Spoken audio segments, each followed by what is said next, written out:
সেদিন হয়ে গেছিলো ভীষণ পরিমাণে বৃষ্টি, আর তোমাদেরকে আগের ভিডিওতে বলেছিলাম যে পরের দিন ছিল আমার একটা বান্ধবীর জন্মদিন।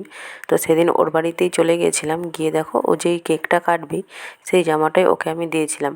আর এই কেকটা আমরাই নিয়ে গিয়েছিলাম বন্ধু বান্ধবীরা মিলে। তো দেখো এখন ও কেক কাটছে, আর যাওয়ার সাথে সাথেই তো ও আমাকে অনেক কিছু খেতে দিয়েছিল।